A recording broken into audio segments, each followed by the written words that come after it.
I can't remember if I wore this wrong or not, but who cares, right? As long as I'm here.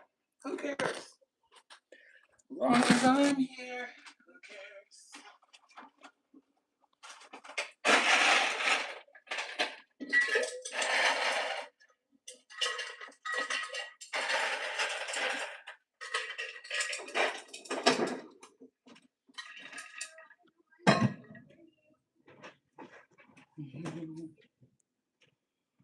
Okay.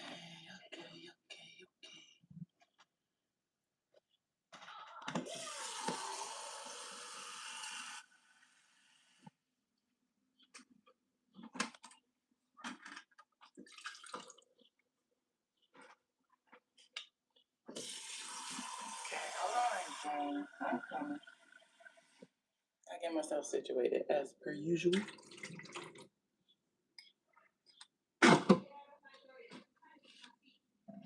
As per usual.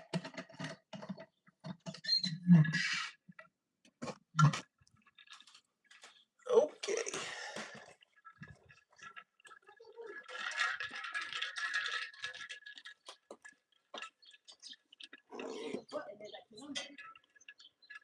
Who are you fussing at?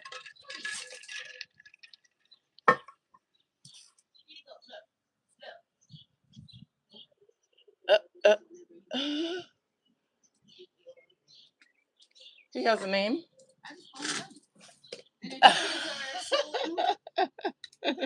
And then what? I love it. Those are actually really cute names, honestly. Soul and Luna. I love it. And Dovey. All right, y'all. We live. We out here. We doing it. It's Friday. Man, I feel hyped in a motherfucker before we even get started. I'm just like that. I feel hype. Okay. It's giving weekend vibes. It's giving joy. It's giving chosen life. It's giving freedom. It's giving flexibility. It's giving. Shit, it's giving. What up, Catsy? Welcome to the morning message.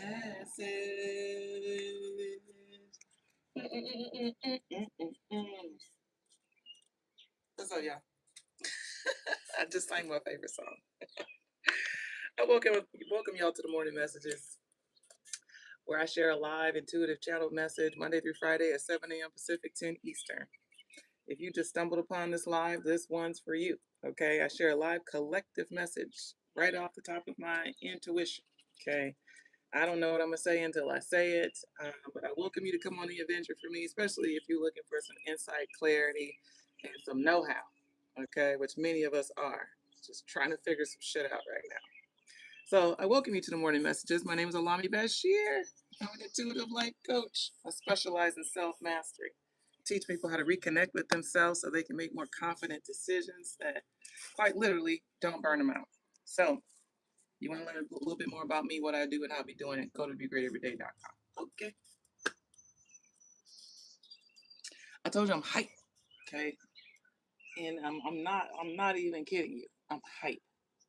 And if you only knew how much uncertainty that I am experiencing in my life right now, you'd be like, what are you so excited for? What are you so excited about? And it feels like the more clueless I am in life, the more excited I can get, because it's like, shit, I can't figure it out, and I don't have to. Okay?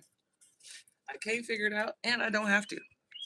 Those are the conclusions I draw when shit starts getting too overwhelming and too taxing. Like, life can be taxing. We make a lot of decisions every day, all day, just trying to keep our lives in order. And then some of those decisions, we just don't know what to do. I am a part of that number regularly, often, where I don't know what to do.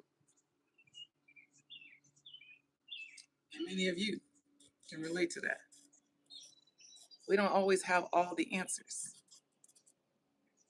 We don't always have the sense of clarity and confidence that we feel like we want and need to be able to move forward. I'm literally in that season right now. Literally. Many of you all know my normal backdrop is tropical trees and howler monkeys and morpho butterflies and beautiful water and beaches and sun and sand. Well, I've been in Washington, D.C. for now going on almost a month. Was this my plan? Absolutely not. My plan was to come, spend maybe a couple of weeks, and then get the F on. But after my couple of weeks, I booked my flight to leave, and it did not feel right. It didn't feel like it was time. And I don't know if you know that feeling of like discomfort and where you don't feel settled in your decision. You made a decision, but you don't feel settled in it. And if I'm being honest about when I booked my return flight to leave, and I booked my return flight to go back to Costa Rica, when I booked the flight, I didn't make the decision from my highest knowing, which I know for me is trusting my gut. And if I'm being honest, I made it as an emotional decision because I was just sick of being in the conditions that I was in, and I just wanted to be in my own bed, and I was just sick of all of the things. I was just sick of all of the things that America was bringing me. It's a totally different frequency here. Like the sense of community is very different here. I won't say there isn't one. I'll just say it's very different than what I've grown accustomed to. So just feeling the discomfort of my new environment prompted me to book a flight home. And then literally less than 12 hours before it was time to go, I had to really sit with that discomfort feeling. It was like, my sacral was like, mm-mm. That's my gut knowing. My sacral was like, mm-mm. Don't, no. Literally, don't and no. Okay. And I had to sit with that knowing that I was going to lose some money on my ticket. I still got a credit. That's cool. But still, I wasn't getting my full fare back. And I still had this desire to want to take action and leave. But I had to be honest with myself. As you all know, I'm an intuitive, not just for y'all and these messages, but in my own life. And in sitting with the decision in my own body, I felt discomfort and dis-ease. So I knew it wasn't time. So I canceled the ticket. I got a credit for my next purchase. And now I'm still here. And if I'm being even more honest, I knew I was supposed to stick around longer. I just was ready to go. And like so many of you, when you've kind of reached a tipping point of dis-ease and discomfort, you're going to maybe take action toward that, whether it feels like it's the right time or not. It wasn't the right time for me. I knew in that moment that there was something else I'm supposed to be doing here. And as soon as I surrendered that ticket and I sat with it, it was very clear what I'm supposed to be doing here. I'm supposed to be serving. I'm supposed to be serving. It wasn't just supposed to be a vacation and then I get the hell on, like I thought.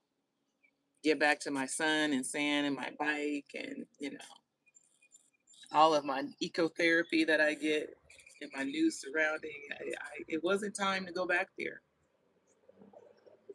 And in fact, not only was it not time for me to go back, it is actually time for me to do more while I'm here. So I've had a couple of sessions with a couple of clients. Okay. One of them being in person. I had to do a live session with a client, long-term client, and that's been really good, felt really good. And even still, I feel like there's more for me to do here. And quite honestly, it's a real nagging ass feeling. It's really irritating to feel a lack of peace in something that you want to do, but you know it's not time. Does anybody relate to that? Feeling that discomfort and dis-ease of knowing you're not supposed to or supposed to do something, but it doesn't quite feel like it's the right time yet. Some of us don't know that feeling because we just take action. We feel the anxiety of the moment, and even though our better knowing, our higher intuition is telling us, oh, pump your brakes, up, wait, up, just hold on. We still just want to take the action because we have this anxiety that we need to express, whether or not it's aligned or not. Like, think about how many times you've made misaligned decisions just because you couldn't self-regulate in the moment. I bet all of us could raise our hand to that, because that's literally what anxiety does. It literally gets our motor running to where we just want to take action impulsively, thinking that that's going to de-escalate the feeling. And maybe it does for a minute. But there's a difference between like finding comfort in the moment and then being in line for the long term. And I'm one of those people that like to be in alignment for the long term. Shit just works out better when I wait. Yeah, it sucks to wait not knowing what's happening in the meantime, but I know from my own past experience that when I fucking just sit down somewhere, when I just chill the fuck out for a second, the clarity comes in time. But I don't be wanting to wait. I might imagine many of you don't be wanting to wait. But how do we know when it's time? How do we know when it's time to take action, when it's time to pivot, when it's time to fall back? How do we know when it is the right time? Hi, Crystal. How do we know? I'll tell you for me how I know. And then when I tell you I'm speaking out of like two sides of my mouth, it's like I know I'm supposed to wait. That doesn't mean I like it. That doesn't mean it's fun for me. You know, we often know a lot of things that are truth in our bodies and in our mind. It doesn't mean we like the truth. Okay. It doesn't mean we like it or we want it, but we still can't deny that we know it. I couldn't deny that I'm supposed to be here. I could not deny it. I still can't deny it. As much as I want to be like, I'm ready to go, move on with my life, get back to my normally scheduled program. That's what I'm saying I want to do. While on the other side of my mouth saying, Lord, give me clarity, increase my lot, give me more direction toward the path that you have set for me. Show me what it is you want me to do, what I'm supposed to say, where I'm supposed to go. I'm asking for all of these things, but also trying to control the narrative to say, well, no, I want to just do this. And that's why I booked the flight, because I'm like, I just want to do this. Damn what you're trying to set me up for. I want to do this because I know what that looks like. And I'm familiar with that feeling. And that feeling over there feels good. And yeah, I know I'm asking you for increase and expansion and abundance that I've never known. I know I'm asking you for that, but I still want to do this over here. Okay. I'm just telling y'all the truth. For anybody who be thinking that you're alone and that, you know, spiritual people just do spiritual things and they don't be grappling with their human experience, that's a goddamn lie. Okay. That's really the epitome of what self-mastery boils down to, is really stopping the fight against yourself and learning to live in alignment with your natural rhythm. And my natural rhythm, my gut instinct is to sit still.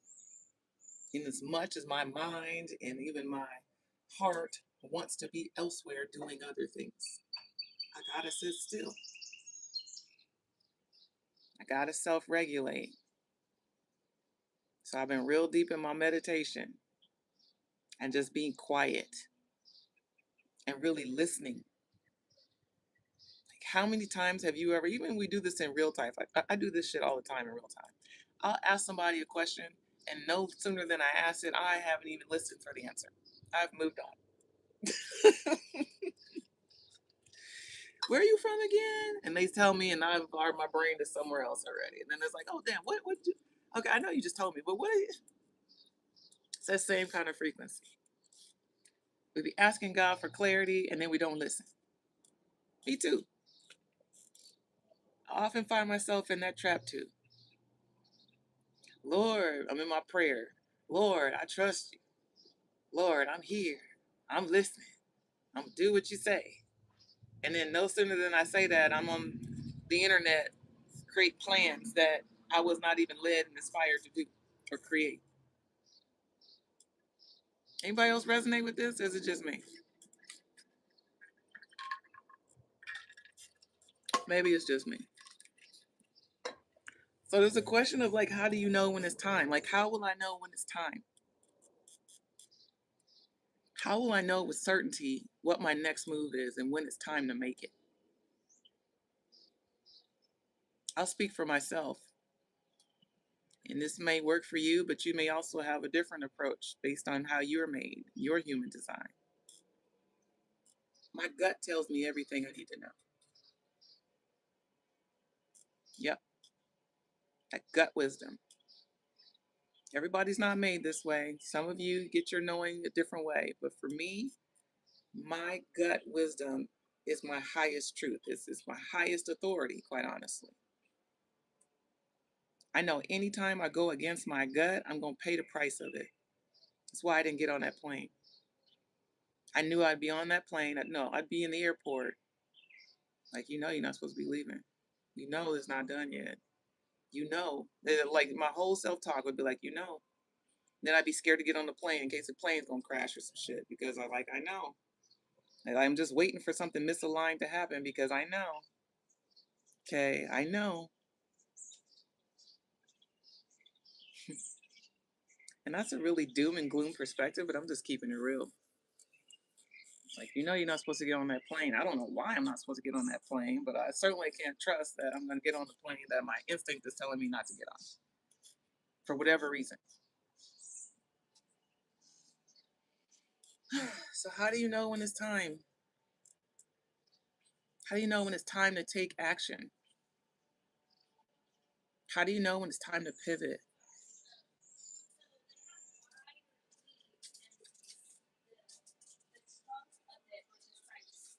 How do you know? So let's talk about it. Let's talk about it. Okay. My little doggies are cute. They're so cute.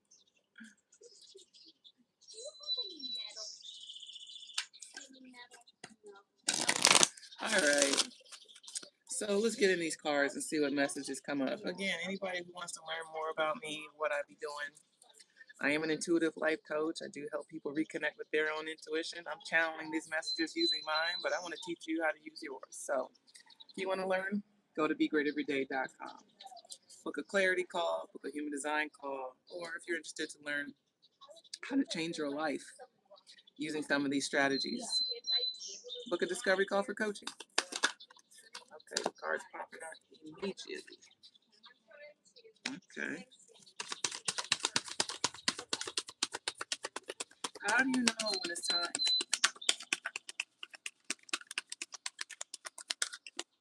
When it's time to shift, when it's time to change, when it's time to do something new. How do you know? Sorry, a lot of cards popping out. Last one. Okay. So these cards are going to speak to the how do you know. Hi, Biggie Lee. Oh my God, you guys, I woke up this morning to some really great news, which I got back inside my Facebook accounts that I've been logged out of for like 9 months. I've been blocked out of my own accounts. I had no idea what was going on over there, but I got back into that. So if we're Facebook friends, I'm going live on Facebook at noon, 12 Eastern. Okay, so how do we know when it's time to pivot? Here's some clues. Okay. Card says cosmic power. Okay. Cosmic power. So what does that mean? It means that you might get a download. What's a download? It's an inspired idea. Okay. It's a block of information that you are not proactively thinking, but that just lands in your consciousness. Okay. It may be a download that you get inside yourself, within yourself. Okay. It might just be some serendipitous or synchronistic experience. You just so happen to be thinking or doing or something like that. And then here you go, walking dead into something else that reminds you of what you were just thinking about. We have that all the time. Okay. Those cosmic exchanges with the universe that we call irony or coincidence, those are clues. Okay. Or what we call confirmation. And you have those serendipitous experiences like, damn, I was just thinking about that, or I've been talking about wanting to do that, or, somebody was telling me I'd be good at that. And then you see something else cross your path that confirms that. That means it's something to take action on. It might be something for you to move forward toward quickly. Okay. Because when the divine speaks, there's no uncertainty in it. It's clear. You know it with clarity. You're not confused about what does it mean or what am I supposed to do? No, it'd be clear. Okay. It's been too many times in my experience where I'm thinking about something, working on something in private that nobody knows about, or there's always something going on behind the scenes that then of course comes center stage in my reality. Something I see on social media, a conversation I overhear between strangers, a conversation that's brought to me by a friend. There's any number of ways. You might be on watching TV and the TV show starts making reference or gives you some context clue that draws you back to the thing that you were just thinking about wanting to do. That's how the universe speaks, through people, through experiences, through oracles. Okay, and we'll talk about oracles a little bit later. Or maybe I'm supposed to talk about it right now. What do I mean by oracles? It's like, it doesn't have to, let's say you want to start a business. Okay, you want to start a business um, selling oracle cards or selling spiritual things. Let's say you want to sell crystals. Okay, you want to start a crystal business. All right. And you have this business idea buried deep in your heart and mind. Not too many people know about it. You haven't really spoken about it too much. And then you just been thinking about it and maybe even researching it on the quiet, but not really making big fanfare about it. It's just kind of been in the background. And then all of a sudden you're having a conversation with a friend and they start telling you about how they go to this crystal store and how they love these crystals and what these crystals are doing in their lives. And you have never had a conversation with them about crystals. Okay. That serendipitous moment can be a context clue for you that it's time to move forward with the crystal business, because clearly people that you know and don't know are interested in these tools. They find value in these tools. Okay. So that context clue can be what we call, again, confirmation. Or maybe it's not even a friend. Maybe now you're on the internet checking all your socials, reading all your back messages and whatever, and you go back to your thread and timeline, and then you see a person that owns a crystal shop. And their shop is so beautiful, and they're talking about all their offerings, and they're showing you testimonials of the clients and all the things and all the things. And you may not even follow that person. You were just scrolling on TikTok. Okay. That could be another context clue that tells you that it's time to bring forth this idea and this offer into the world, because clearly there are people that are taking advantage of it. So the universe does things like that. It gives us little quiet whispers, kind of silently to ourselves. But then we start to see more obvious signs and symbols and synchronistic moments that also help to confirm. So that's what we mean by this cosmic power card. Okay. The universe will speak to you. Okay. It will show you through examples, through other people, through conversations that, yeah, that thing that you've been quietly working on and thinking about, there's a place in the hemisphere for you and for that. Okay. Yeah. And as Vic is saying, as generators, for sure, it's something to respond to. Okay. Something gives us, the universe provides context or clues, symbolism that gives us something to respond to. Okay. So that's how we know when it's time to take action on something. Okay. Next card says truth. And if you notice clearly that there's a reflection here, okay. And I want to say the words honest truth. Okay. Honest truth. Now what is truth? All right. Okay. And they want me to draw this distinction between facts, FACTS, facts, and truth. Okay. And I'm channeling this, so I don't even know where this is going. Okay. The difference between facts and truth.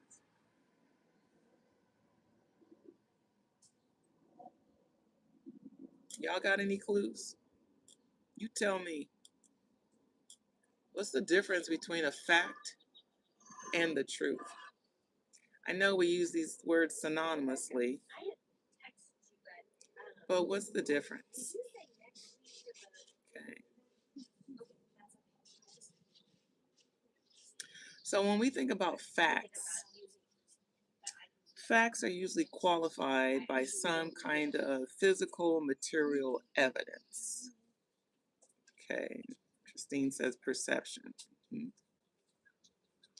Facts are qualified by physical material evidence. It is a fact because it has been proven. Okay. Whether it's through research or experience. Okay. There's usually some evidence or some data that validates facts. Okay. But what is truth?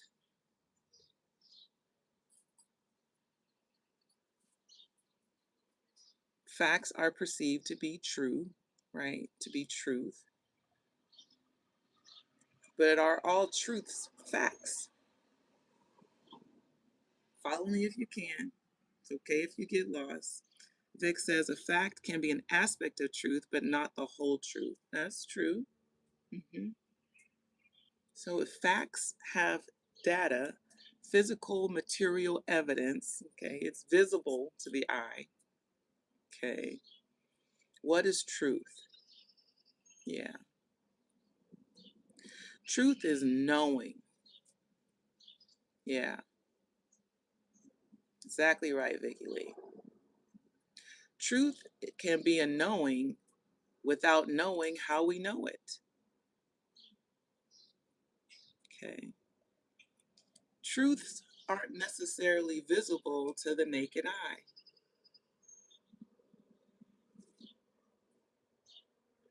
Truth is found as an inner evidenced experience, or what we call resonance. When we talk about the truth of a matter, we're talking about the essence, which may be immaterial, non-physical. Some of us hold truths as beliefs, and we use those words synonymously. I believe it, so therefore it is truth. I'm not going to disagree with that. Because if you believe it, that's enough to make it true for you. Doesn't make it a fact. It just means something that you hold true as evidence in your inner experience.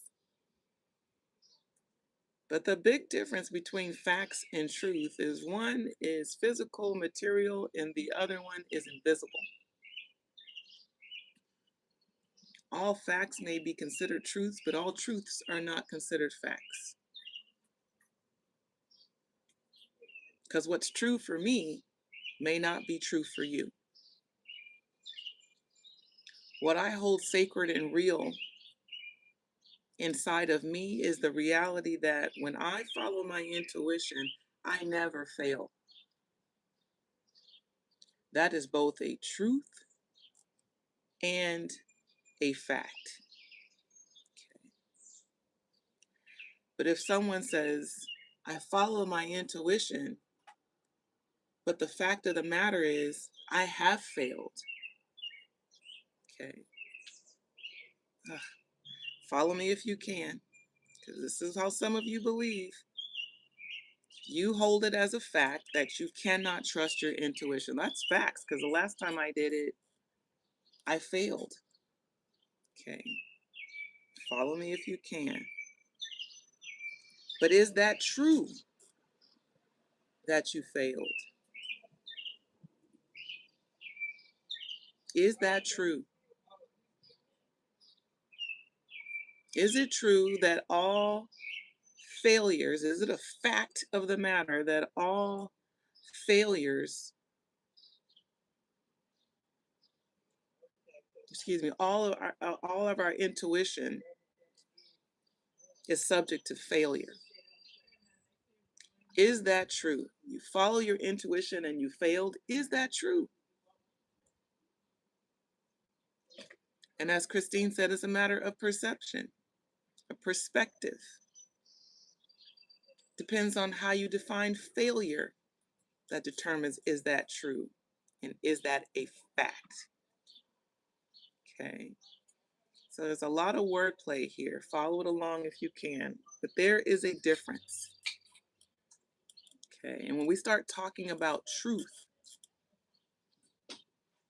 truth does not need fact to validate itself, because facts are based on evidence. Truth embodies potential.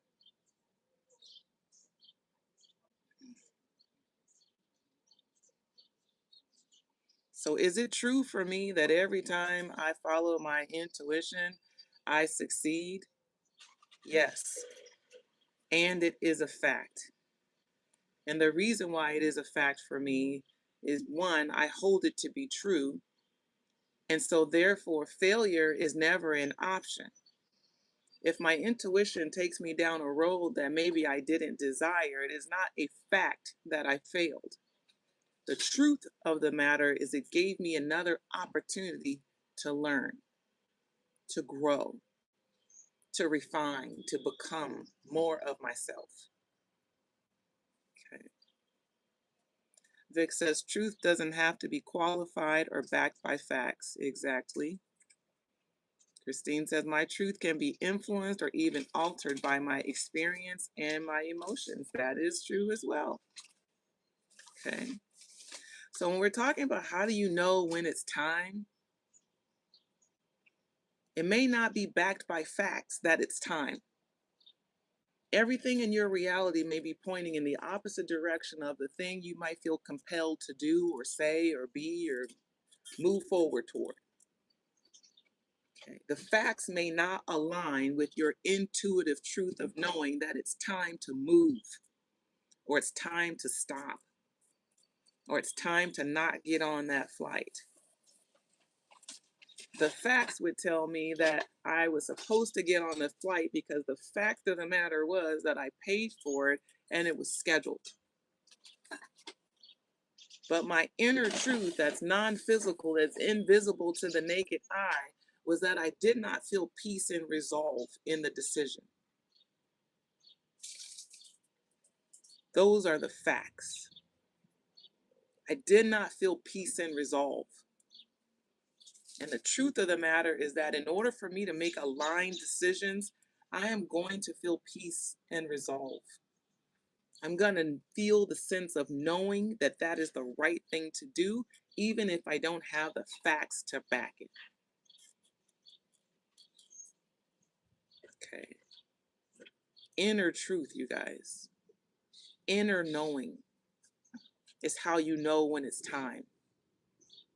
The facts may be that you have everybody around you saying, no, don't do that. If you do that, it's going to fail. If you do that, it's not going to work out. If you do that, you're going to lose everything. If you do that. Because based on all the facts they know, all the evidence they've seen, the data suggests that it's not going to work out for you either. And then we have those of us who have connection to our inner knowing that says, yeah, despite these odds, quote unquote, despite the quote facts that other people are regurgitating, that small little quiet voice inside that says, no, you're going to be okay. You're going to be good. It's going to work out. That's how the intuition speaks. It speaks quietly at first. It's just kind of talking to us to see if we're going to listen. And we may recognize it as background chatter in the scheme of our lives, but if we are paying attention, it is giving us guidance and clear direction. But we are often looking for data and facts and physical evidence to legitimize what our intuition knows to be true, and we are invalidating it. We won't even entertain it. We don't feel like we can trust it. We don't feel like it's true because it's not backed by fact.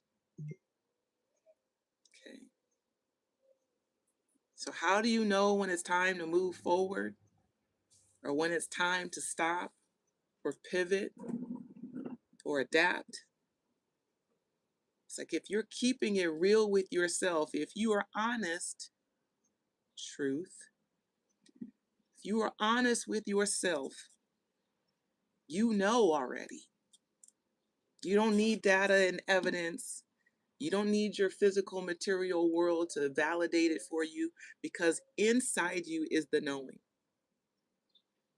Inside. The evidence exists inside you. Okay. All right. Let me take a breath. Whew. All right. Whew. All right. All right. All right. Ah, Christine is a projector. She shared that with us a few days back. Anybody in the chat, if you know your human design, throw your specs in the chat so we can get to know each other. Especially if you know your authority, how you make decisions best. Because as we're talking about timing, I'm not talking about your opinion or your plan or your projection of when timing will be right. I'm talking about that inner knowing and how you best get to it. And that's what your human design will gift you with, is that sense of inner knowing of how to know when it's time. Okay. We got a 5-1 MG. That's me all day. I'm a 5-1 MG with a sacral authority as well. Shout out to Jay. Anybody else in the chat? What's your profile, your design type, your inner authority? When I'm talking about using that gut, that's what I'm talking about, your sacral. It's like the knowing that lives in here, not up here or in here or out there. It's in here. You can't deny that shit. It's like you know what you know, even if you may not want to honor it, even if you may not be able to comfortably let it in because you have fear or doubt or just angst. It's like, but you still know that shit. That's what I'm talking about, facts. Out here it might not be known, but you know. Okay. I got a 3-5 MG with an emotional authority. Okay. Shout out to my folks with an emotional authority. How do you know when it's time? You will know when it's time over time. Folks with an emotional authority, I love that my folks know their human design. Y'all better speak up. Come on. And for those who are listening who don't know your human design, you can find it out. Go to begreateveryday.com, go to the bottom of the website, and it says access your human design, your blueprint. You can find out what your inner authority is and how you best make decisions at no cost. Just go to the website, go to the bottom, put in your birth date, time, and location. It's going to tell you what your inner authority. Your inner authority in human design is how you best make decisions. How you best make decisions. Okay, we can make decisions impulsively, we can think it through, we can just let somebody else choose, we can make decisions in all variety of ways, but the way you best make decisions based on how you are made to function, okay, is what you can unpack in your human design. Okay. And for those who have never had a human design reading with us, I highly, highly, highly recommend it. Okay. I cannot tell you that enough. I don't want you to believe me. I want you to try it for yourself and then give me the testimonial after, because you will have one. Okay. And I don't say that with arrogance. It's confidence. It's fact. Okay. When we look at the number, the hundreds of people that we've read over the last several years, it is a fact. Okay, that people resonate with themselves when they see their design. I don't have to convince you. You know, okay, it's your truth. Okay. Oh, Crystal, thank you for saying that. Y'all, if you've had a reading with us, with Vic or myself, throw it in the chat. This is unsolicited. These are unpaid testimonials. You tell the people what learning about yourself in this way has done for you. How has it impacted your life? Just one sentence, one thing. Like, I don't want people to take my word for it. It's like I am speaking factually, statistically, that 95% of the people that we read, and I save space for 5% of the people who struggle with self awareness and introspection. 95% of the people that we read are like, whoa. Not even like, wow, whoa. Like, how do you know? How do you know this? How does it know this about me? And we're not talking about doing no intuitive readings and challenge. No, it's just literally looking at your chart and being able to tell the story of your inner and outer world, literally. Your habits and patterns, places where you're likely to get stuck and have challenges, conditions that really set you in a place to be all of who you are and to be well received by a community. Okay? It's like literally life-changing information. Literally. If you don't learn nothing else about your human design, learning how you make decisions is the most powerful piece of information anyone on this planet could ever give you. We're making decisions every day, all day, and many times about a lot of really important shit.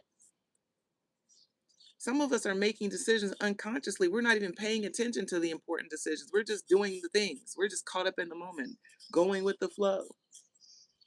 But no, we are all meant to discern, to decide what is right and best for us. And this tool gifts you with the direct strategy to let you know when it is time. I see folks responding in the chat. Yeah, there's a lot of you all in here. I love it. Christine's a 1/4 spleen projector. I hope to have the opportunity to read for you, Christine, because learning just the basics of your design is literally the tip of the iceberg. Learning what those things really mean to your lived experience in your day to day and your goal orientation and your self care and your relationship building and your social life and activities and all the things that include alignment in life can be found in learning your human design. You're trying to figure out how to make better friends or how to make more aligned love connections. You're trying to figure out what career is best for you and how you best are suited to make money. I mean, you're trying to figure out what environments are best and healthiest for you to thrive and to feel a sense of confidence and support. Like all of the things are found there. Okay. Crystal says to have confirmation of things I felt was amazing. I am a reactor, period, in life. That emotional authority will get you, guys. That's the reactive part. Those emotions rise up. It's like ah, ah. And sometimes they don't be to folks' advantage. But to know that I have to have something to respond to was life affirming. Yeah, it's like it takes the pressure off. Shout out to my generators, my manifesting generators and generators. When you come to know that about yourself, that you're a generator and you are literally here to respond to life, not initiate shit, okay, that's a deal breaker. Okay. That cracks shit wide open. If you out here in these streets trying to date people and you're the one that's always going up and always initiating and always doing all the things, you're not really made to be moving like that unless you have something to respond to first. Okay. But reacting before you have something to respond to is a surefire way to get out of alignment. Surefire. And that's just how we're made. Okay. That's just how we're made. Doesn't mean that we don't want to initiate because we want to make shit happen. We're taught to like literally make it happen. And when our lives feel a little too idle, we feel like we're feeling stuck and like things aren't quite flowing the way that we want and in the time that we want, we gonna get up and take some action and make some shit happen.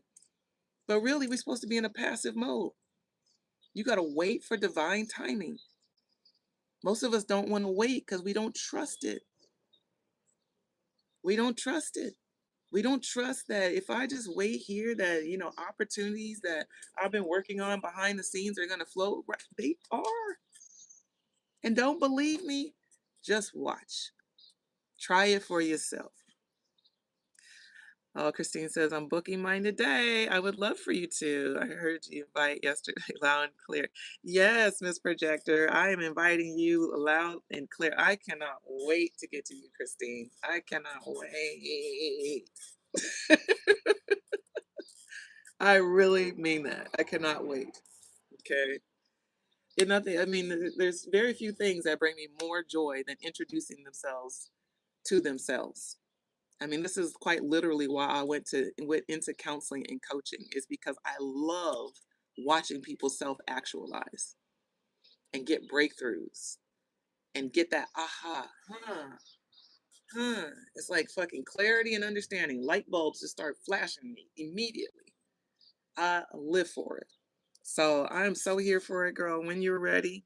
Okay, and not a moment sooner. Jay says she's more cognizant of how she absorbs others' emotions, energy, and creating boundaries. Yes. Okay, listen. I always knew that's not true. I was probably the mid 40s, mid 40s, so maybe 5, 6 years ago. I came to really understand, no, maybe a little longer than that. Let's say like almost 10 years ago. Nonetheless, I was very much a mature woman when I come to understand what an empath is. Okay. I've heard that language. People throw it around a lot these days. You know, people call themselves empathic, and then you look at their human design, you clearly see that they're not. Okay. They have an emotional authority. And it doesn't mean you don't have the capacity to be empathetic toward other people, but the true sense of an empath is that you absorb other people's feelings easily. Okay. It's literally like being a sponge, and anybody you're around, you are naturally soaking up their energy. Okay. For those of you who know human design, if you were to look at your chart and look at your ESP, which is going to be the triangle to the right side, lower right side of your chart, if you have an open emotional solar plexus, you are by definition an empath. That open energy means that people naturally will give you stuff you didn't ask for. And the true empaths know exactly what I'm talking about. You walk in the room and you can feel the energy. You can sense the conversation even without knowing any words that people said. You just feel it. You feel if it feels fine, if it feels safe, if it feels disruptive. It's like you can feel it. You can be around people who you can be totally fine in your own self. You're having a great day, everything's fine. And then you go around somebody that's sad or angry. Okay. And it goes the other way. Even if someone's excited, you can pick up that feeling. You literally absorb the feeling of people around you. Those who are helping professionals, those who serve other people, if you're an empath, you need to know that. You need to know that. And the reason why you need to know that is because you need to strategically self-care to, as we say, protect your peace. Okay. You've got to strategically self-care. If you're an empath, that was one of the reasons why I literally didn't keep going toward licensure for therapy, is because I didn't have the language to know that I was an empath. I just knew I couldn't day in and day out absorb people's severe traumas. Not day in and day out, all day, every day with everybody. That's not sustainable. I'm an empath. It's not sustainable. We can all do anything for a little bit amount of time. But we're talking about what you can do for the long haul, in the long run, not sustainable at all. Mm-mm. And you may say, well, you're a life coach. Aren't you still taking on other people's stuff? That is true, but I'm not taking on their trauma. Okay, there's a difference between a life coach and a therapist. A therapist wants to help you unpack all of the stories, all of the feelings, all of the layers, and all of the things. And that's what a good therapist does. Okay, that's where I draw the line. My work takes you forward. And yeah, we may have to go back to account for some of those experiences without a doubt. It makes you who you are. But in the unpacking of those experiences, that is the work of a therapist. For anybody who didn't know the difference. Okay. So coaches move you forward. We have to understand contextually what you've been through and how you've come to become yourself today. But the goal is to move you forward. Okay. So, yeah, I learned that I was a true empath not that much long ago. But now that I know that, and I unconsciously knew it even as when I was a practitioner in higher education. I used to be a counselor in higher ed, and I'd have students, as a revolving door, always somebody in the chair all day, every day. And I come to realize very early in my career that I can't just keep absorbing everybody's problems and traumas and challenges. And even though they're not the worst of the worst kind of trauma stories, there's still a lot of trauma, still a lot of really strong emotion that I'm absorbing every day, all day. So I started developing self-care practices. I'll tell you some of the tips for those of you who are helpers, okay? This is a little bit of a side note, but I feel compelled to share this part. So if you are one that works with people, even if you're not, they're not your clients, maybe it's just your boss and people coming in your office. It's like if you're susceptible to that kind of negative energy, you're easily to absorb it. Here's some tips. When you're talking to someone that's in a heightened state of emotion, right? They're not at a baseline, they're either really, really up or really, really down or somewhere muscle middles in between. Do yourself a favor and don't point your whole body right at them to where you're literally just taking it dead on. Okay. That's a strategy. If you are face to face with somebody who's at a heightened sense of emotion and you're an empath, you are naturally just, it's coming right at you, literally. Okay. So one thing that I do is I'll turn my body position. I'll do this in sessions all the time, even when I'm not in person with the person. I'll be on the phone. I still do the same thing. I'll turn like kind of 3/4. See, my energy is now this way. So now I'm not just a direct target for all that. Ooh, watch your head. For all that is coming at me, I'm kind of almost shielding it a little bit. Still got my attention. I'm still very present, but I'm pointing myself away. So where I'm not just sponging it all up. Okay. So that's one strategy. Something else that I learned to do is to breathe. Okay. Even without going into severe traumas, people have grief and loss and overwhelm, stress. Okay. And sometimes hearing the stories in the real life context of people's hardships and problems, that can feel very energetically heavy in a conversation. And so something that I do very consciously and intentionally is I breathe. And as that person is talking, it's like I'm taking in what they're giving me, but I'm also releasing it. I'm not allowing it to come and build up tension in my body. Okay. So that's another strategy is I'm intentionally breathing. I'm releasing as they're distributing. And sometimes it's audible, and I don't have a problem with that. And usually they're too caught up in their own story to notice what I'm doing. But I'm very mindfully aware that I don't want to take that energy in and let it get stuck inside of me. And honestly, many of you do this, and this is what causes stress for us. It's like we might be totally fine, but then somebody comes with all of their stuff and totally just throws us completely off kilter. Okay, because we're not practicing adequate self-care. Okay. So I have a whole lot of more strategies, things that I do, but I'm just giving you a couple of them. So just turning your energy away, grounding your feet is another. Okay. You may have your feet positioned up on something, on a step stool or on an ottoman or something that's in a chair in front of you. Put your feet on the ground. Okay. So allow you to literally stay grounded in the midst of the conversation. Okay. And again, that shift in posture and that breath work is enough typically for me to anchor. Okay, so I offer that to you for those who resonate with that. Says reduce anxiety and feel by, yeah, exactly. Learning your human design and learning that you're an empath for sure. It's like you can recognize that now you're taking on other people's stuff. Okay. Vic says 100% about the decisions. She has a very, very, very challenging decision to make and got confused for a minute because it involved another person and they may get upset with her, but her sacral said, do it anyway. Yeah, we just had that conversation. And you guys, I need you all to know we live by our design. We don't just teach people what to do and then we off on a whole different timeline. Like Vic and I hold ourselves accountable. Like, did you follow your sacral? Is that a decision that you made from the gut, or are you making that because you care about somebody, or are you making that because you think that's the right thing, or are you truly making it by design according to the best way you make decisions, which for each of us is using our gut, our sacral. It's called your sacral in human design, your gut wisdom. Okay. So important, you guys. So important. Um, what did you want me to say again, Crystal? Slightly distracted. How do you know if you're a true empath? You know you're a true empath by design because you have an open emotional solar plexus on your chart, meaning it's not colored in. Okay. So for you, you have an emotional authority. So that means that you would not be a true empath. Doesn't mean you're not empathetic or compassionate. Of course, we know that to be a true thing. But what it does mean for those of you who have an emotional authority, it means that all of your decisions first are going to filter through your feelings.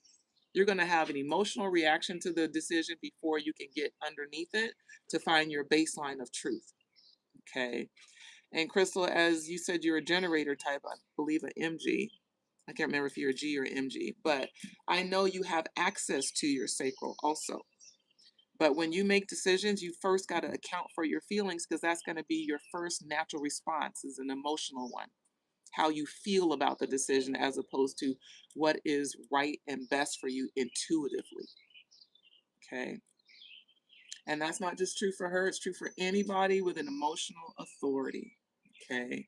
Got to ride the wave of those feelings. You got to take inventory of those feelings. Because how you will know when it's time to take action is that you will have evidence based on your feelings. Okay. If your feelings over time are like sad and poo-faced about whatever the endeavor or the situation is, that is how you feel about it, and that is the information to help you discern, decide, is it time? And it's really a question of do you want to keep feeling that feeling? That's how you know it's time, is when you're not interested to continue to feel that feeling, and that's been the feeling you've continued to have. Okay. I love the questions, you guys. What's up, Ahmed? Welcome to the party. Let's see. Is this why you don't directly face the camera on your live? Yes and no. That's a great question, Phil. Why don't I face the camera on a live? Couple of reasons. Okay. Is because when I'm channeling, if I'm just talking to you about my opinion and I'm just rapping about whatever I think, I can look you dead in the eye and tell you what I'm thinking. But when I'm channeling, I have to center off center. It's like if I were to stare at the camera and channel, I would start looking a little bit weird because I would look like my gaze would be not focused on you all because I'm going behind my gaze. So when I'm channeling, I'm usually looking off in the distance, not because I can't stay focused here, but because I'm actually pulling the messages from everything I see. So I guess this is where I need to start talking about an oracle, as I mentioned that earlier. Okay, so you guys have heard of oracle cards, yeah? So the decks that I use are oracle cards. I'm not using tarot. I haven't used tarot in a long time. All the cards that I use are oracles. They have pictures and a word, right? There's just a picture. That's all. They're just pictures. Okay. And this deck is all about African goddesses. So we'll tell you the name of the goddess and then the word that they want you to focus on. Okay. So all I'm looking at is images and a single word to give you these messages. But life is full of images. There's images everywhere I look. Images, there's things, there's objects, there's people exchanging, there's people moving around, there's birds flying around, there's all kind of shit that's happening in my 3D world. There's a million things that I could focus my attention on to then be able to bring forth a message. So when you see me, my gaze is off. I'm either focusing on something in particular. I'm not looking at this street sign right here. I'm not actually looking at the street sign. It's a focal point to go inside myself to my inner awareness. Okay. But I'm also picking up messages. Every day that I oracle for you all, it doesn't matter what environment I'm in. I'm looking, you see my gaze kind of, I wear sunglasses when I'm outside, but my gaze is going everywhere. If I've ever done a reading for you, then you'll see me just kind of looking around and I'm not looking for what to look for. I'm just kind of following where my gaze wants to go. And it's like wherever it lands and whatever I notice that I'm noticing is where I start the message. And this is how it works for all of us. It's like when you can let your cognizant mind relax and take a load off, go sit down in a corner somewhere, all that's left is going to be your heart space and your intuition. You know, you're going to be able to, when you stop paying attention to what you think about a thing and how you want to choose to define it, and just kind of notice where your eye goes, and then notice what's the first thought that you have. That's all I'm doing every day when I chime in here. That's literally all I'm doing every single day. This is all it is. This is what channeling looks like for me. Okay. It's just noticing what you notice, and telling the story of whatever you notice and what it draws your attention to. Okay. So that's kind of how that works. But yeah, you will often see me just at a slight turn all the time. Okay. That's just what works for me. Um, I also change the eye contact, sometimes look down to focus just on words and not the feelings. Yeah, that's another way to ground. Okay. Tell you when you're in a exchange with someone with heightened emotion and you're an empath, it's like just take your focus away from that person. Again, it's like you're sucking it all in, and just take your gaze and focus over there. You're listening, your ears there. Okay. You know, you want to occasionally make eye contact so people don't think you're just completely lost on them. But yeah, that's another strategy. Okay, thank you for breaking that down, Vic, explaining the emotional authority. Okay. Vic says, I'm 100% empath, and it's rough sometimes. I have to remember to clear the energy that I absorb. Yes, girl, for sure. You got to. We all got to. Shit. Okay. Sometimes people be a lot. What I've discovered, though, folks with an emotional authority have a greater capacity for other people's feelings.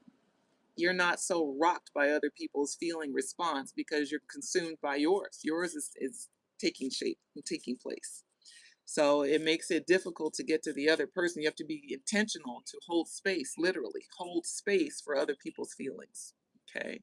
Not just what they're doing, but how they feel about what they're doing, and what they need or what they want. It's hard to bypass your own feelings to get to somebody else's without intention if you have an emotional authority. So keep that in mind.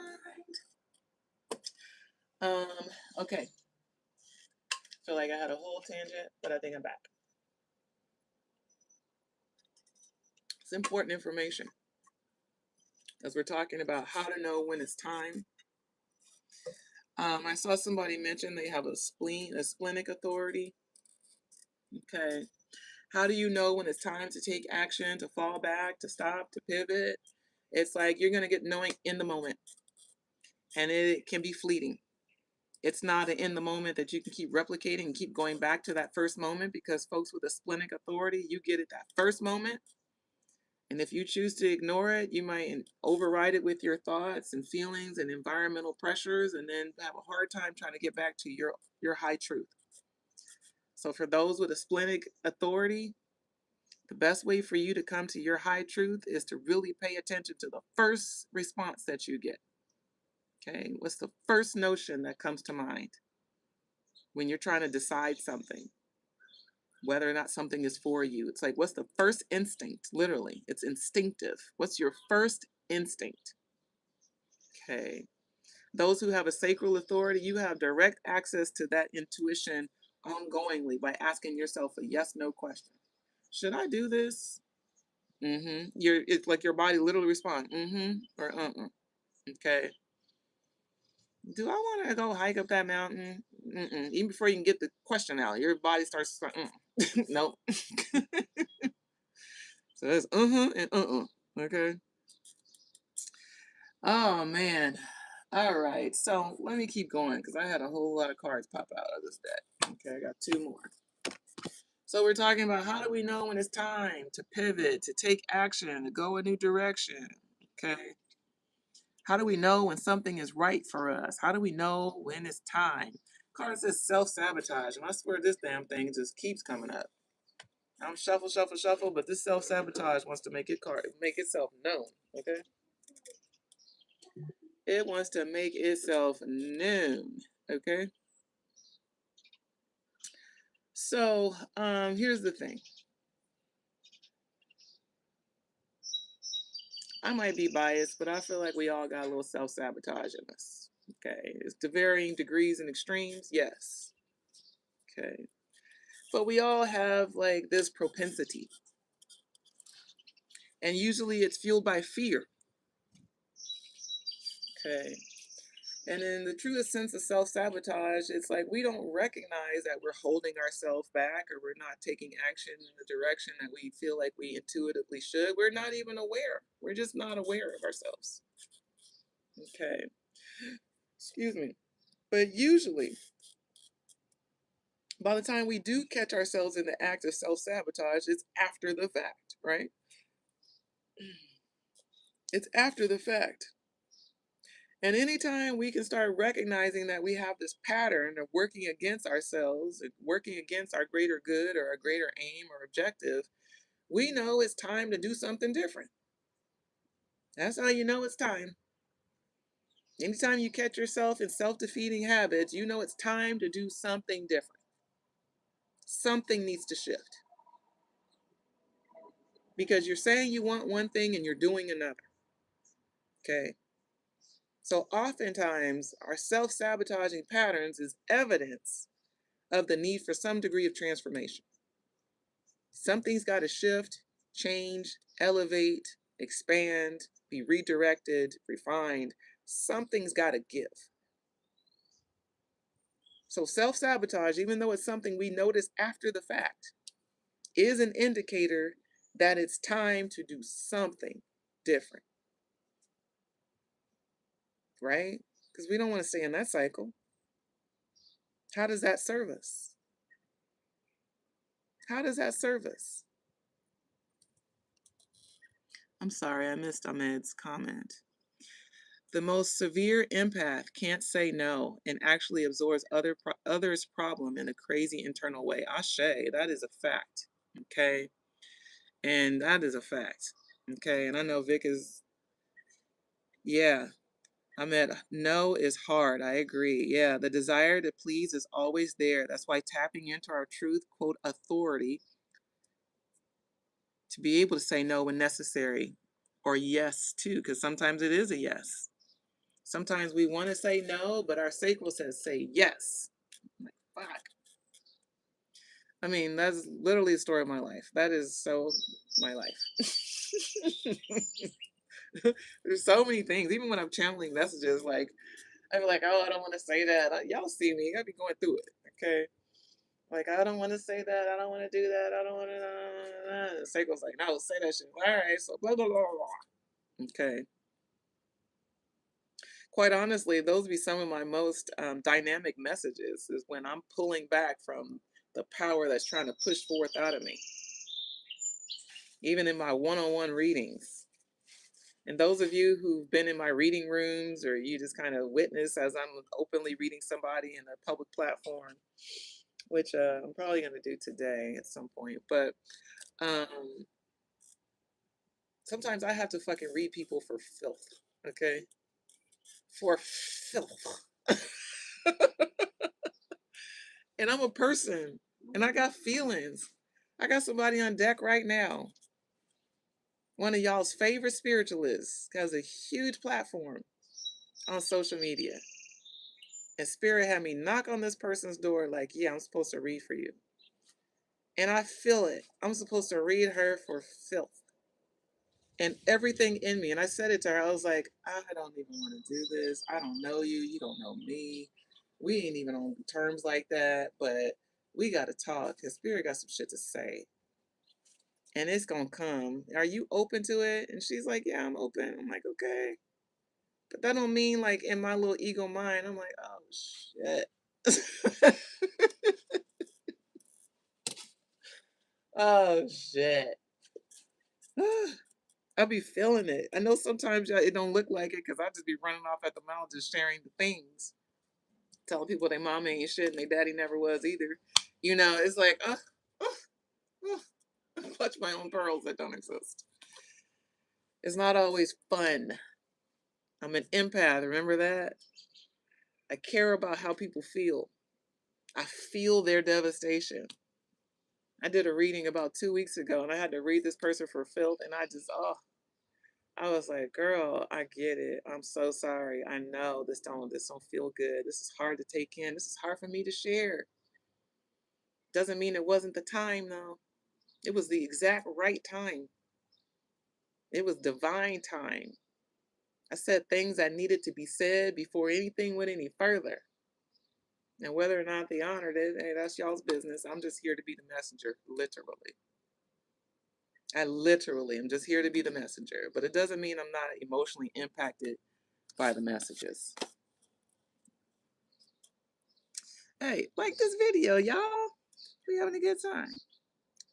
All right, this next card says grief. Okay. As we're just entertaining this really general question of how do we know when it's time to take action, to change course, to take on a new experience? How do we know? Okay, we had self-sabotage. What were these other cards? We had cosmic power as evidence. We had truth as evidence, self-sabotage as evidence, and now we have grief. Okay, and I'm hearing sadness, and I'm hearing loneliness, and I'm hearing stagnancy. Okay.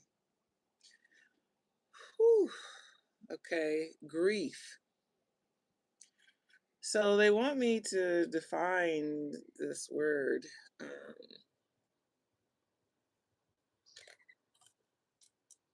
Mm, See my gaze? I'm like looking. When I go off into the messages and I'm trying to feel for what the fuck, I'm gonna start looking around. What the fuck? Okay, so grief. Okay, and it's a specific kind of grief, and I will just show y'all. Okay, so my eyes landed on the scissors. Okay, they're just randomly sitting here. This is the oracle, the message I'm drawing from. Is they're giving me grief and cutting something off. Okay, it's like this. How do you know when it's time? Is that you feel grief. Okay, you feel like it's time to have to let go of something. Okay, you feel it. Okay. Whew. Okay, they're showing me the scissors. Like when you have to cut something off, that's when you know it's time. You're feeling the grief of having to cut something off. And that grief is inherently embodying a desire to keep something. Okay. And the only reason why we can grieve something that we feel compelled to keep is when we feel compelled to have to let it go. Okay. Whew. Okay. Okay. It's a lot of energy there. How do you know when it's time? Whew. It's like grief is a sign and a symbol that it's time to have to let something go. Okay, and they're giving me the language of cut it off. Okay, so that could be people, places, or thing. Okay, it can be a current relationship or past relationship. Oftentimes we think about grieving relationships in real time, and we forget to account for the relationships that of old that we may be grieving. Grief and loss of people who are no longer in physical form. Okay, or relationships that we're still grieving that we have to cut off. Okay. One of my colleagues from my old job, he suddenly passed away.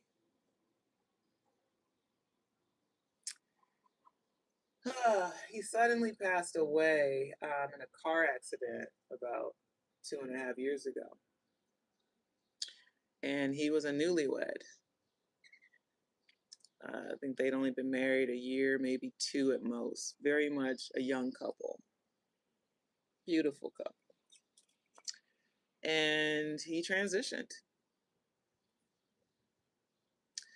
And of course, as you might imagine, her social media posts and life was turned upside down. And so she was posting about her life and her new normal. And she had hyphenated her last name when she got married, of course, taking on her husband's last name. And just this morning, as now I'm back in my Facebook and now going down the rabbit hole of catching up with everybody's life, I noticed that she took her married name off now.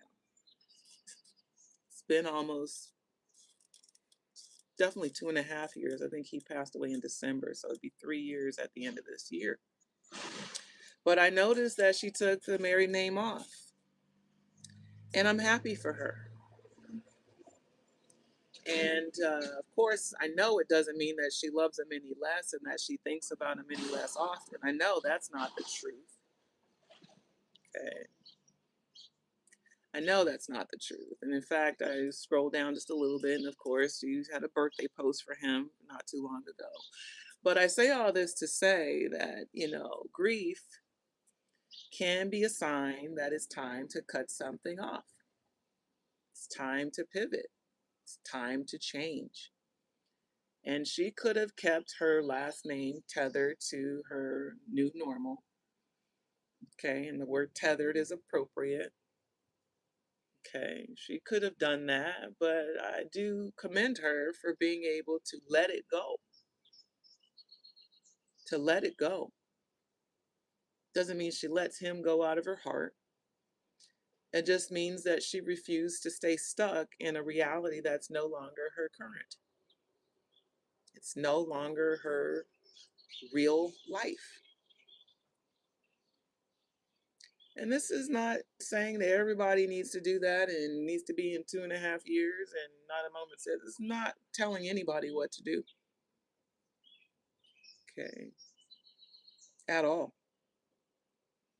We're just talking about how grief can be an indicator that it may be time to shift. And I'm not talking about short-term grief, where we're just sad about something or disappointed that something had to end. And, that's life, right? Life happens in seasons and cycles, and everything must come to an end. But if you find yourself in prolonged and extended days, months, years of grief, okay, it's probably a sign that it's time to let it go. And I say that with all the empathy that I can muster as I'm channeling this message. Many of you have suffered tremendous losses of irreplaceable people. And it's easy to stay stuck in a longing, in a wishing, and a hoping for something that may never come or has come and went already. If you find yourself stuck in extended and prolonged seasons of grief, it may be a call to action for you to now decide that it is time to let that grief go. Doesn't mean you let the love go. It doesn't even mean you let go of the desire that you may have had attached to whatever that experience was. Maybe you were really hoping to be, even more successful or get a promotion at that previous job. So it's hard to let it go that it's no longer your reality. Maybe you were hoping to get married to that person that you were in love with or that you thought you would grow old with till death do you part.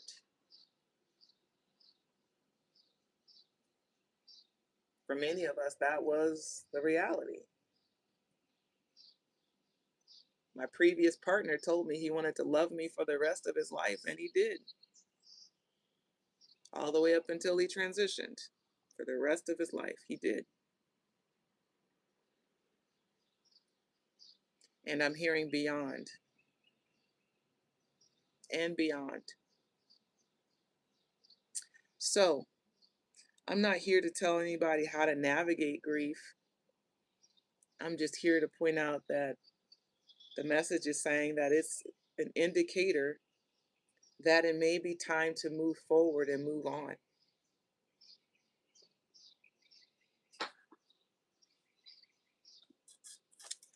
Okay, I'm gonna get out of that Because I feel like I'm in people's business in places I shouldn't be. Because can't nobody tell me how long I should grieve.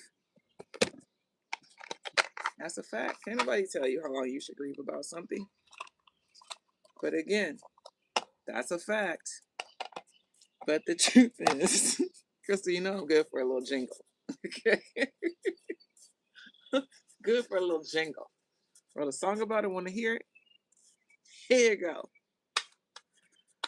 Holy cow. All right. Let's keep it going. Like the video, you guys. I love it when y'all do that. Ah. You know what's so entertaining to me is that these antics are strictly for me. Okay? I know it's on display for y'all, but when I'm singing and dancing and moving, it's like I gotta move the energies around somehow. So it's like you're gonna get a song, you're gonna get a body roll, a pop lock, a robot, a something. Okay, that helps me kind of lighten the mood and lighten this energy, the frequency I be feeling. Okay, we got here talking about goddamn grief. You don't think I feel that shit? I feel all kind of grief. It's all kind of loss that people are struggling with still. Okay. Whew. If I'm not snatching your edges, I'm making you laugh. Oh, I love that. Oh my God, I need to say that. That's like a whole testimonial to get people to come listen.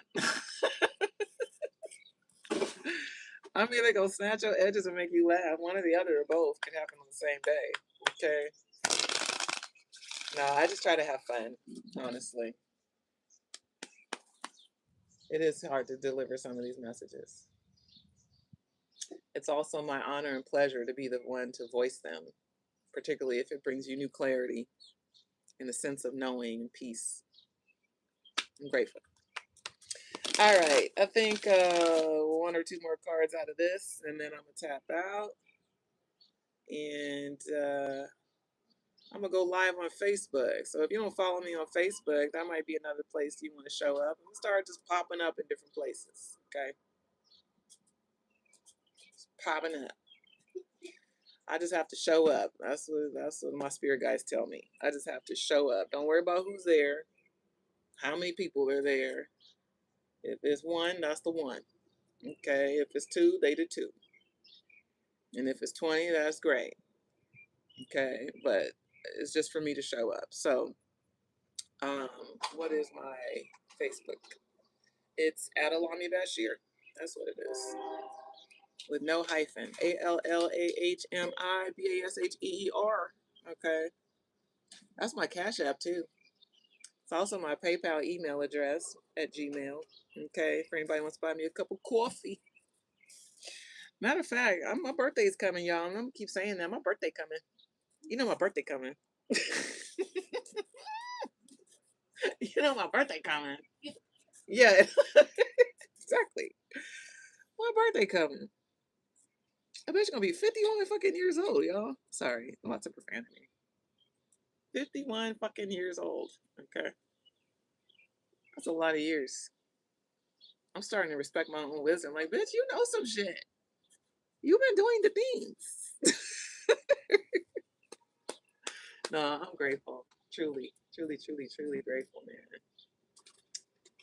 Oh man, I'm so grateful. Like, beyond measure. I be forgetting that I'm doing the shit that's actually happening in my life. People keep talking about me living in Costa Rica, and I'm like, yeah. Like, I don't take it for granted. Truly, I don't. But I do take it for granted that other people want to live like this. That's the part I don't factor in. Is I was just talking to some folks the other night, like, man, just being back here really is centering me in 3D reality as many of you know it. Because I don't live in the matrix like that. I live in the matrix, right? I'm on the internet right now, okay? But in terms of being governed, there's so many aspects of my life that are no longer governed by the matrix that I forget what that pressure feels like. I've literally become immune to it, disconnected from it. So to be in the epicenter of it, to be in the epicenter of people at the grocery store trying to figure out how they're going to afford what they got in their cart, and folks who are trying to figure out their career moves because they got a long commute or they're just not happy doing what they're doing. Like, these are real internal pressures that many of you are living with. It's like your reality doesn't match your fantasy. And I live a life where my fantasy is my reality. And I forget that, how much that does for my mental health and my sense of safety in the world and my sense of knowing. I mean, it's confounded on so many levels. It's like, oh shit, people are really out here pressed in a mug still. And I want my life for everybody. And when I say my life, I mean like freedom. Freedom to choose what you do with your time, how you spend your energy, how you make your money, what you do every day, who you are in community with. It's like freedom. That's what I feel like I'm ultimately selling when I'm talking about coaching and human design readings. It's like, you want to get free or not? That's really what it boils down to. You want to stay stuck in these cycles of despair, or you want to break free of this shit and go on and do what your soul wants to do? Because we all get to choose. We really do. We all get to choose. And the choices that I make have opted for freedom every time. Every time.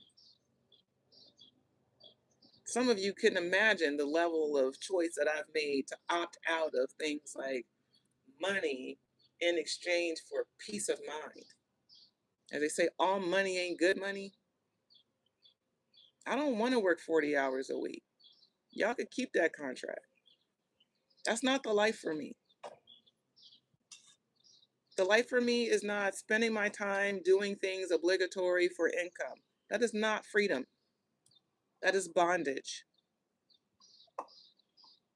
And here, I'm here, y'all see how I live. I'm not lying about nothing. When I show y'all my environment and what I do on a day-to-day and conversations, this is my reality. I don't have to fake it for the gram. Do I wish my finances were different? Yes. Am I willing to overfunction and go into survival mode to create new levels of income stream that are not aligned? Nope. Am I willing to wait till I have things to respond to? Absolutely yes. 100%. I know what it looks like to live in alignment. I got the receipts to prove it. That's why you get to see me doing the shit I'm doing. Wearing goddamn swimwear every day. That's my uniform. Sarongs and swimwear. And a leopard baseball cap. I wake up in the morning not to an alarm clock. I wake up to howler monkeys and birds. I'm not trying to find time to meditate. I make time. At the start of the day, I'm in front of the pool, grounding, breathing, meditating, pulling cards, journaling, studying my human design. That's my routine. I don't have to talk to people when I don't want to. If I'm having a bad day and I don't want to see my client, I just let them know that and we reschedule. I don't have to ask for PTO time.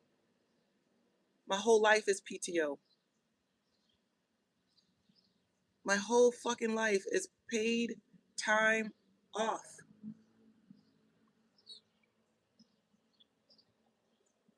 And I didn't come by it on accident. I chose it. I'm still choosing it. I choose a life of alignment. That's what brings me freedom. I don't have to figure shit out. I don't have to know what comes next. I got to stay locked into alignment. I got to tap into my inner fucking knowing every decision that I make. Am I perfect at it? Absolutely not. That's why I ended up buying a ticket that I had to throw away. because I started moving out of alignment because I started wanting what I want in the time frame that I want, and I'm gonna make it happen. And then got asked out of some money. But I'm locked in. I'm true to this. As much as I think I want to do what I want to do and go back to Costa Rica, it's not time for that. Because I'm asking for increase, and increase is clearly where I'm at right now in the America.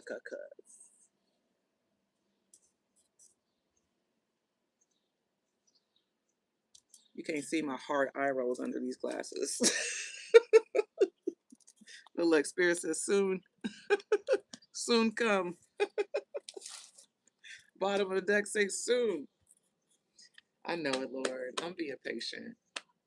I understand the assignment. I understand the assignment. I really do. And the assignment don't end here in Washington, D.C. I'm feeling drawn to go to New York. I'm feeling drawn to go to Philly. I'm feeling drawn to go to Houston. I'm feeling drawn to move around and move about the country a little bit before I go back to Costa Rica. And do I know where I'm going to next? I don't. I'm feeling for it. Because I'm asking, Lord, is it time for me to go? Is it time for me to go, stay? Am I supposed to go here? I'm asking the questions. And sometimes when I ask the questions, I don't get clear answers around like the flight path. You're going to go here, and then you're going to go there, and then you're going to go over there, and then you're going to go back over there. That's not how it's coming in. I'm getting one drip at a time. So what does my auntie ass have to do? And to know me is to know I'll be ready to move the fuck around. Okay. Way my manifesting generator energy work. I don't be sitting still too long. I gotta move around. Okay, I gotta move around. The spirit's like, nah, you got shit to do. So I'm going to this workout class tonight. I know I'm gonna meet somebody there. They're telling me I'm gonna meet somebody I need to meet there. Okay, all right. I don't know who the fuck what this is gonna be about. I just know I gotta follow the path. I don't know where it's going. I just know I gotta take the next step. That's all I know. Okay. Whew. Okay.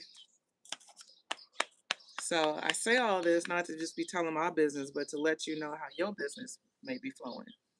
You may not have all the answers that you feel like you want right now in order to take all the next steps, but you got the right answer to take the next step. Okay. You may not all the steps you may not be clear about, but you got the answer that you need to take the next step. You have a way to know what you need to know right now to take the next step. 100% of us do. Okay. And if you don't know what I'm talking about, I encourage you to discover more about your human design, particularly your inner authority. All right, last card of the day. Then I'm going to get off and feel for what I'm supposed to do next. All right. So I don't have the book for this, but the card says reproach. Okay. As we're talking about when is the right time to make a move, to make a pivot. Okay. Whew, I'm gonna have to channel this also. So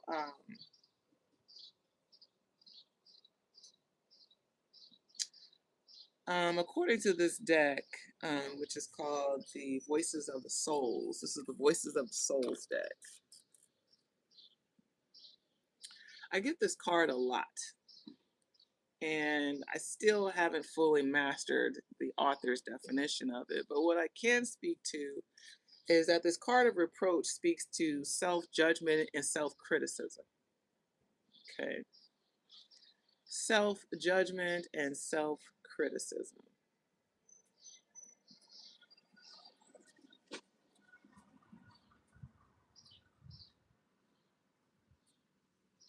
I thought he was bringing those for you. I was going to get excited for you.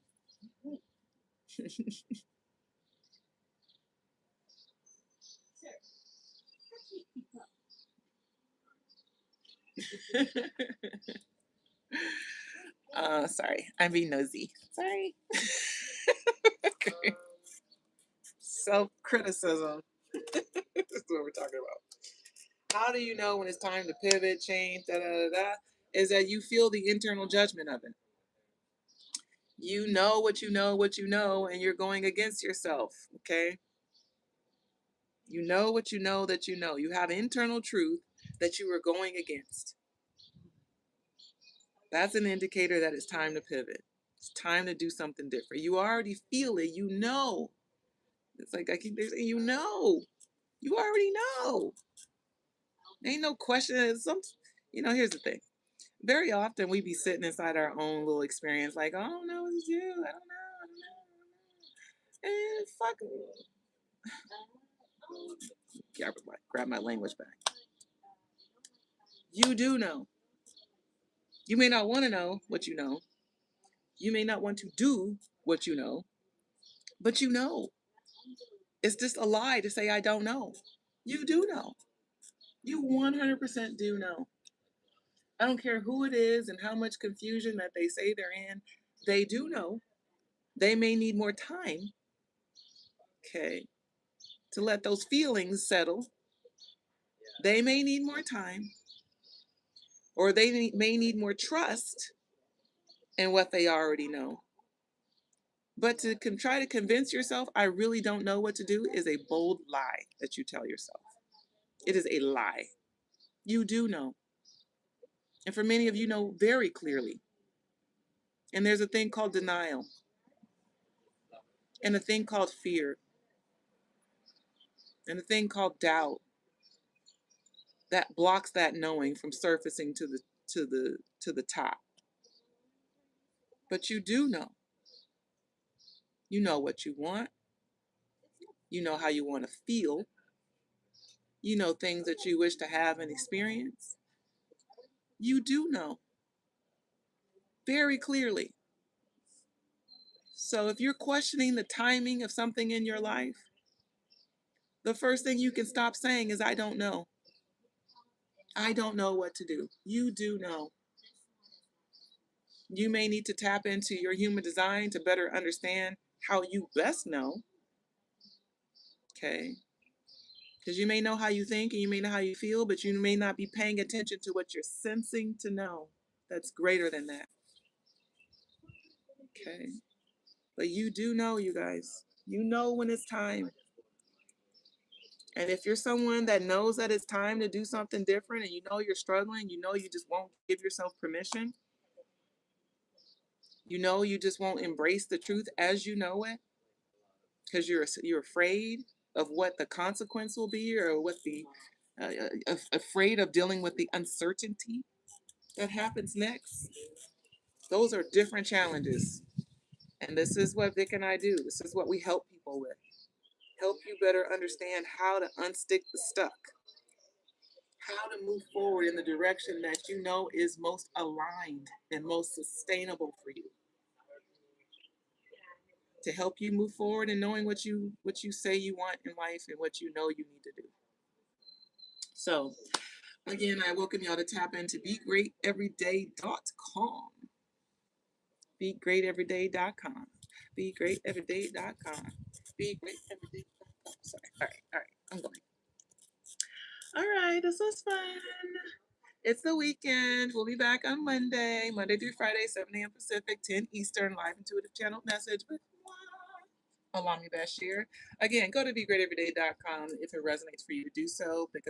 Book a clarity call, a coaching services discovery call, or hell, go ahead and do that human design reading, Christine. Let's go, girl. And anybody else who hasn't ever had one. I promise we will be nice. I promise we won't read you for filth. We will read you, though.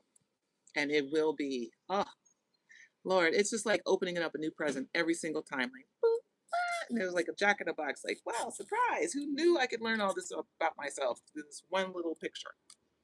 Man, it's deep. So, y'all tap in if it resonates.